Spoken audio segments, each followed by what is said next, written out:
Hey guys and welcome, it's Parascut. We're doing a bit of a different video here today. We're gonna have a nice relax, a little chat about 10 things that I wish I knew before playing Overwatch 2. Let's jump into the first one. Don't limit your hero pool too early. I have a whole video, actually recently, talking about hero pools. And I don't want to get this confused with the idea of you need a hero pool versus you don't need a hero pool. My point here is that if you are new to Overwatch and you're just starting to play Overwatch, play around, have fun with all the heroes and slowly find your favorites. Yeah, you don't have to just commit yourself to one hero or a couple heroes or even one role. Seriously, just have fun, queue all, play whatever one you want, play whatever you feel like, and over time, slowly find what characters are your favorites and the ones that you want to play day to day consistently. If you try group yourself too early, you try to only play one, you might end up having no fun. But, you come away and you kind of go, that game's not that fun, it was alright. But maybe secretly out there was a hero that was perfect for you. You just had to go try it. So don't limit your hero too early. Number 2, ping more. You can press G or whatever bind you make it. Default is G, I'm pretty sure, to ping targets. You can ping locations as well. You can ping targets. This is very useful if you are fighting someone. I frequently ping if you watch some of my gameplay. I don't know, again, if it makes the biggest difference, but it definitely can make a difference in whether or not you get traded after you die. If you are fighting someone somewhere and you ping them while you're fighting, you might pull attention onto yourself and that fight, and then if you die, you might get traded afterwards, or you might get given resources to secure that kill or live. So pinging can always be useful.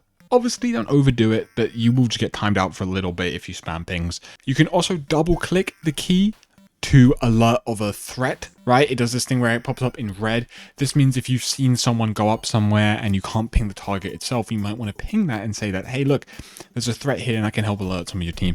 Whether they will listen to it depends on who you get, but I think it's useful. Number 3, the game is difficult and that's okay. You have to accept that the game is overwhelming, it's confusing, it's difficult, but that doesn't mean you're not going to learn how to play.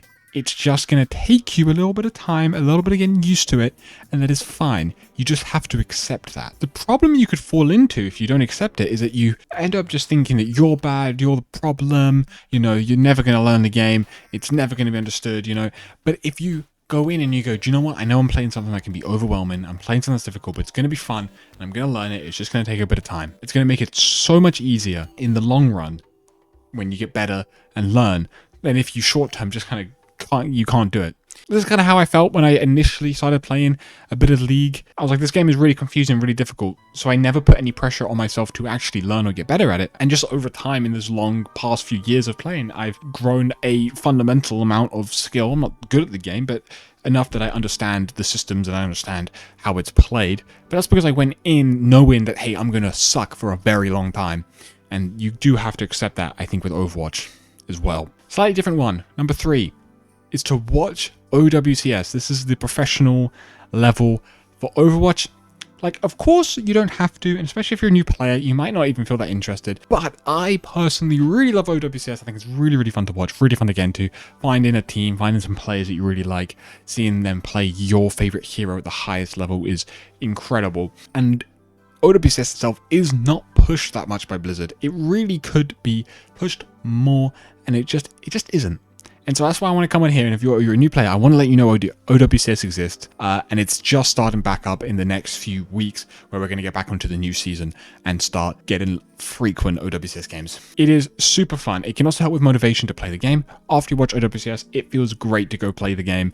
It seriously feels amazing. Watching it is super fun. It's one of the most fun esports I've watched. Every game I've gotten into, I've typically given the esport a good try. So that's Valorant, partly League. Even when I was a really young kid, I watched old Fortnite stuff.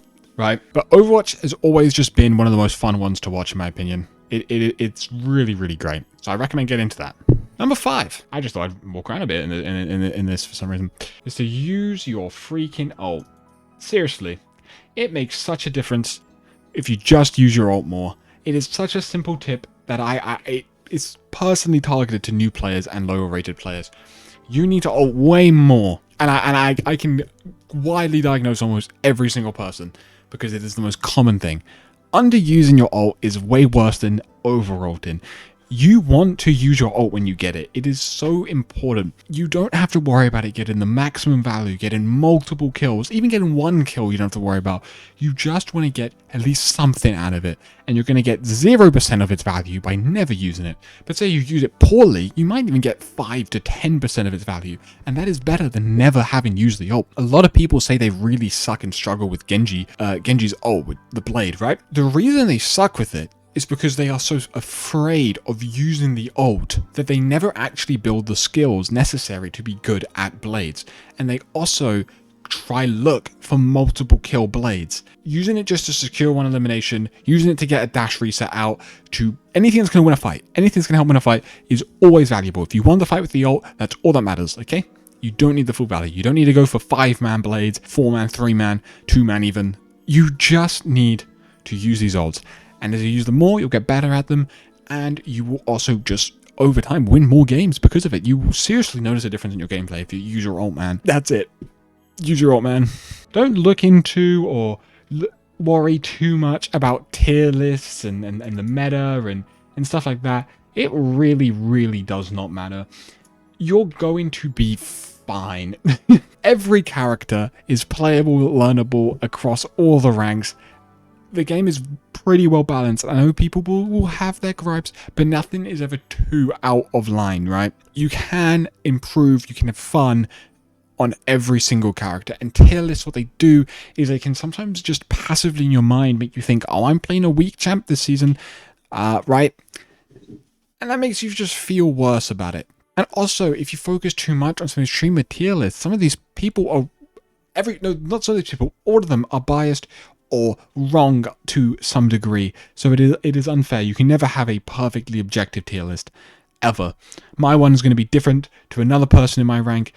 My one in my exact rank on my exact hero is going to be different to another person who is identical to me, right? It's always going to be different. So don't worry too much about these like tier list videos, these meta videos, these here are the best characters I've played this season. It seriously doesn't matter. It's something that is fun sometimes to pay attention to, but it really doesn't matter in the grand scheme of your game. Okay? So don't worry about it. Another thing I want to point out, number 7, is to try other game modes. I've been saying that you've got to try a bunch of random stuff, but this is something that there's a lot of game modes. So you should try them. Don't just limit yourself. Yes, most people, including myself, play the 5v5 ranked game mode. But seriously, there are other game modes out there in the game right now that are also fun. I'm not just talking about unranked to competitive. I mean, even unranked, there is 6v6. 6v6 is a ton of fun, right? I don't play it as much, right, as I used to. Or, I didn't even play it too much to begin with, because it's not completely my thing, but it is super fun, and you would be robbing yourself of some joy if you didn't try it. And maybe, who knows, maybe 6v6 is your favorite game mode. Go for it. There's a competitive version of it, right? You can go play that. It is tons of fun, and who knows, maybe you way prefer this to the main game. A lot of people do, so give it a go. I'm not a massive Stadium guy, but Stadium is in the game, so go give it a go. Maybe you'll fall in love with it. Some people swear by it. Some people love the way Stadium plays. It's a very unique game mode to Overwatch and can be lots of fun. So just give it a go. Don't worry about it too much. Arcade has a bunch of random fun game modes. These aren't anything that you're going to play for longer than a couple, randomly for fun. And the higher rank you get, the less likely you are to ever find a match for this. So, yeah. But just try 66, try Stadium, 5v5. Who knows, maybe become a Mystery Heroes warrior. It's whatever, right? But seriously, you'd be robbing yourself if you didn't try some of these game modes. Number 8. I have an entire video about this, which I will pop up somewhere, hopefully, if I remember. You don't have to fully upgrade mythics. What do I mean by this? If you're new to the game, you might not know too much about the mythic skins, but there's a mythic shop, and there are skins. The current, most recent one is Doomfist. They take 50 to just get the skin, right? So 50, and boom, you get this skin. And then each upgrade is another 10. So 10, 10, 10, adds up to 80. And then there are these things called aspects, which are another 20 each. So it could be 120 to get it like everything for the skin, right? Which is an insane amount. That's a 150 pound. Yeah, it's quite a lot of money. It's quite a lot, okay? But what I'm here to tell you is that you don't need to fully upgrade most mythics, right? So if we take a look at the most recent one, not the most recent one, one of the more recent ones, this Cassidy skin. This is him, level 2. You lose the hat a bit, At level 3, you get a new color, and then level 4, you get some effects. But the thing is, through all the levels, the weapon never changes. And the weapon is what you see in game. So the upgrade doesn't really matter unless you hate the first color but love the third one, right? Unless you love this color so much more than the first, that's when it's more worth it. So this is something that can happen, is things you think cost a lot of mythic prisms, but you don't need to upgrade them. As you'll see here, I've got a lot of stuff upgraded either to 3 or to 1, which actually I'm lying about that. 1, right? 3, the Widow one, like, yeah, 3 here. It's something just that I do to save the prisms, because on the weapons I don't really care about the kill effect, so I just don't buy it. And then this Widowmaker skin, the gun never changes from start to finish, so you don't have to worry about it too much. Hey, number 9 is a setting that I use, some people maybe don't like, but I really like it. It's called Teammate and Enemy Death Sound. Play sound when a teammate's eliminated, play sound when enemy eliminated. Here in the sound settings, right? It just means as what it says. If your teammate dies, you'll hear it all. Boom! If your enemy dies, you'll hear it slightly different but similar tone sound that ramps with how many people are dead. This can subconsciously, even if you aren't actually aware of the sound happening, makes you realize that your team is dying or that there's a lot of people in the enemy team dead. Like, without even thinking, having this set on, I'm not even noticing the sound, but I know that someone is dead. I think it's really useful. Give it a go. If it's distracting and you hate it, you can turn it off. But I just think you should be aware of this because it's quite useful. And on that note, there's also subtitles. Some people like subtitles. I really don't. They're pretty useful for voice sound effects, voice lines for ults. So that would be critical gameplay. Can be very useful. I personally would rather just have my volume up. And then number 10, another gameplay tip. You don't have to be mechanically gifted and the best mechanical player in the entire world. 1, there are characters that alleviate some of that. And 2, positioning and decision making can go a really long way and make a huge difference, and actually allows you to hit shots because you're in a position where it's hard to miss. So don't worry too much about the aim training and the getting better at aim.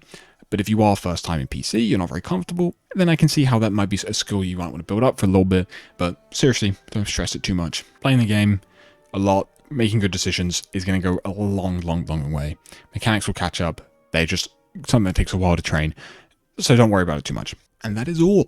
Those are my 10 things I wish I knew before playing Overwatch. Let me know any things that you wish you knew before you started playing the game. Any advice you'd give, and thanks for watching. And if you like this little style, let me know as well.